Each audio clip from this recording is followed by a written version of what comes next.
Aotearoa, New Zealand was the last major landmass inhabited by humans, the last with a distinctive culture formed. And oral histories say it was reflected sunlight on the chalk cliffs of Ahuahu, Great Mercury Island, that guided the first waka here. It's a fantastic place for archaeology, really I guess because so many of the sites are preserved. We've been running a field school now for nearly 10 years actually out on the island.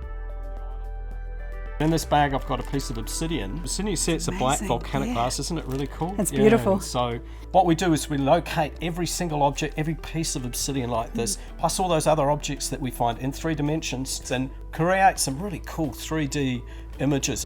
These are some of the 3D models that we've been working on from photography data and laser scanning data, and it really helps us to not only visualize the site but help better understand where the artifacts that Simon mentioned have come from. Carissa, this was part of a summer studentship you had?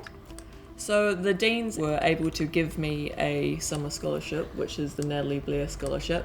And during the summer I was doing this work, so I was taking the data from the field and I was converting it into 3D models.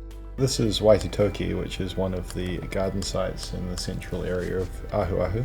And it's here that we found early evidence of taro pollen, but also puha, which is the weed species around the edge of swamps, which is really shedding new light on how Polynesians first came to New Zealand and what they did when they got here.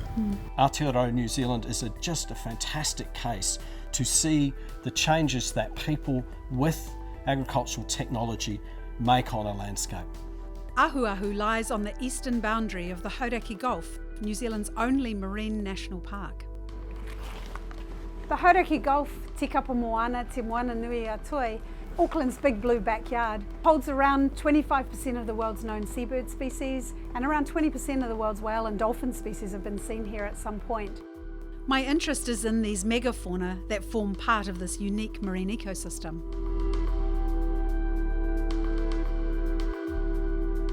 The Hauraki Gulf is home to a resident population of Bryde's whales that are here year-round. It's a very small population, and we found that they were being killed from ship strike at unsustainable rates.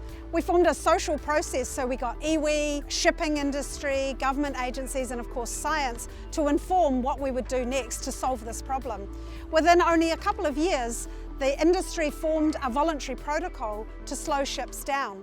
And here we are 5 years on, we've had no dead whales since that time. This is, I think, one of New Zealand's greatest conservation wins, and this approach has been held up as an international best practice. It's a really great story. Researchers at Marine Science are working to save a much smaller marine creature. Together with community groups and local iwi, they have an ambitious plan to re-establish the Hauraki Gulf's long-lost mussel beds. Why mussels? Mussels are really cool species, so they are really efficient filter feeders, so they clean up the water really well. We're doing some really novel science around mussels. We're looking at how they detoxify the water, so they pull this harmful nitrogen out of the water as they feed and store it in a more healthy storage system. And also what these kind of beds produce is biodiversity. So we put the mussels down and all these animals then come in and live there, live on the mussels, under the mussels, in the sand around the mussels. And the fish species come on top, so we get this huge amounts of biodiversity just because we put this biogenic 3D structure down in the mussels. And then of course my dolphins come along and then your dolphins come along and eat the fish. Aotearoa, New Zealand is an amazing place, one worth treasuring.